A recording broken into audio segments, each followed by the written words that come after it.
ನಮಸ್ಕಾರ ವೀಕ್ಷಕರೇ, ವಾರ್ತಾ ಭಾರತಿ ಟಾಪ್ 20 ನ್ಯೂಸ್ಗೆ ಸ್ವಾಗತ. ಇವತ್ತಿನ ಪ್ರಮುಖ ಸುದ್ದಿಗಳ ಹೈಲೈಟ್ಸ್ ನಿಮಗಾಗಿ ಇಲ್ಲಿವೆ. ಇರಾನ್ ಅಮೆರಿಕ ನಡುವಿನ ಮಾತುಕತೆಯಲ್ಲಿ ನಾವು ಭಾಗಿಯಾಗಿಲ್ಲ ಅಂತ ಇರಾನ್ ಸ್ಪಷ್ಟನೆ. ಇರಾನ್ನ ಪರಮಾಣು ಹಾಗೂ ಕ್ಷಿಪಣಿ ಸಾಮರ್ಥ್ಯವನ್ನು ಸಂಪೂರ್ಣವಾಗಿ ನಾಶ ಮಾಡೋವರೆಗೂ ಯುದ್ಧ ಮುಂದುವರಿಯಲಿದೆ ಅಂತ ಇಸ್ರೇಲ್ ಹೇಳಿಕೆ. ಎಲ್ಪಿಜಿ ಬಳಕೆಯ ಪ್ರಮಾಣ ತಗ್ಗಿಸಿ ಪೈಪ್ ನ್ಯಾಚುರಲ್ ಗ್ಯಾಸ್ ಬಳಕೆ ಹೆಚ್ಚಿಸಲು ಕೇಂದ್ರ ಸರ್ಕಾರ ಮಹತ್ವದ ನಿರ್ಧಾರ.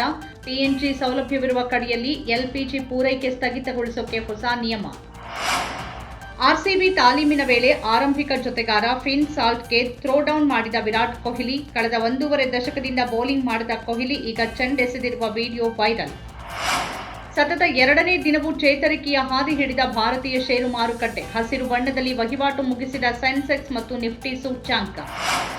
ರಾಮನವಮಿ ಹಿನ್ನೆಲೆಯಲ್ಲಿ ಮಾರ್ಚ್ 27ರಂದು ಬೆಂಗಳೂರಿನಲ್ಲಿ ಮಾಂಸ ಮಾರಾಟ ನಿಷೇಧ.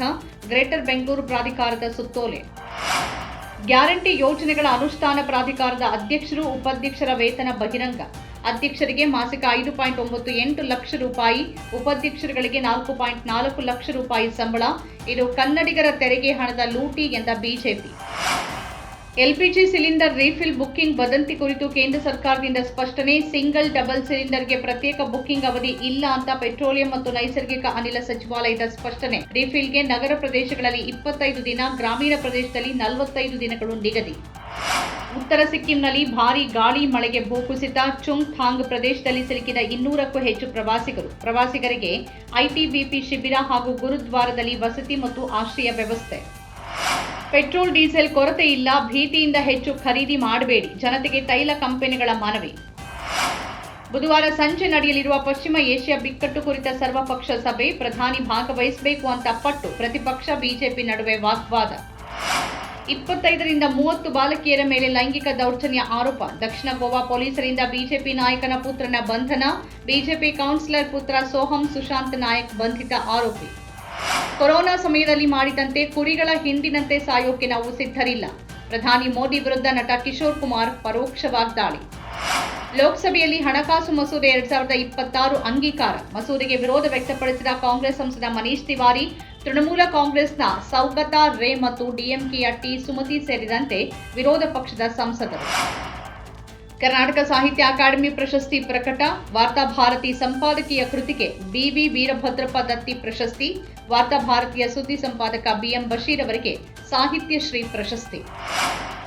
ಗ್ಯಾರಂಟಿ ಅನುಷ್ಠಾನ ಸಮಿತಿ ಅತೃಪ್ತ ಕಾಂಗ್ರೆಸ್ಸಿಗರ ಪುನರ್ವಸತಿ ಕೇಂದ್ರ. ವಿಪಕ್ಷ ನಾಯಕ ಆರ್ ಅಶೋಕ್ ಟೀಕೆ. ಗ್ಯಾರಂಟಿ ಅನುಷ್ಠಾನ ಸಮಿತಿ ರೂಪಿಸಿ ಪಕ್ಷದ ಅತೃಪ್ತ ನಾಯಕರಿಗೆ ಲಕ್ಷಾಂತರ ರೂಪಾಯಿ ಸಂಬಳದ ಉಡುಗೊರೆ ಎಂದ ಅಶೋಕ್.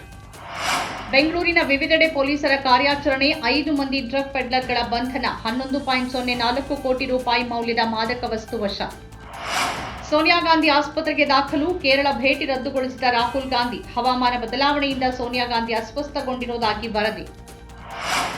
ಮುಖ್ಯಮಂತ್ರಿ ಸಿದ್ದರಾಮಯ್ಯ ಅವರು ಪಕ್ಷದ ಹೈಕಮಾಂಡ್ ವಿಶ್ವಾಸ ಗಳಿಸಿ ತಮ್ಮ ಕುರ್ಚಿಯನ್ನ ಭದ್ರಪಡಿಸಿಕೊಳ್ಳೋಕೆ ರಾಜ್ಯದ ಜನರ ತೆರಿಗೆ ಹಣವನ್ನ ಕೇರಳಕ್ಕೆ ಕೊಟ್ಟು ವ್ಯರ್ಥ ಮಾಡ್ತಿದ್ದಾರೆ ಅಂತ ಜೆಡಿಎಸ್ ಯುವ ಘಟಕದ ಅಧ್ಯಕ್ಷ ನಿಖಿಲ್ ಕುಮಾರಸ್ವಾಮಿ ಕಿಡಿ.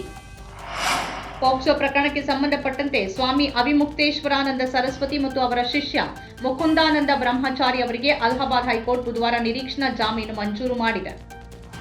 ಗುರುಗ್ರಾಮದಲ್ಲಿ 3 ವರ್ಷದ ಬಾಲಕಿ ಮೇಲೆ ನಡೆದ ಅತ್ಯಾಚಾರ ಕುರಿತು ತನಿಖೆ ನಡೆಸುತ್ತಿರುವ ಹರಿಯಾಣ ಪೊಲೀಸರ ವರ್ತನೆ ನಾಚಿಕೆಗೇಡಿನದ್ದು ಮತ್ತು ಸಂವೇದನಾ ರಹಿತವಾದದ್ದು ಅಂತ ಸುಪ್ರೀಂ ಕೋರ್ಟ್ ಬುಧವಾರ ಛೀಮಾರಿ ಹಾಕಿದೆ.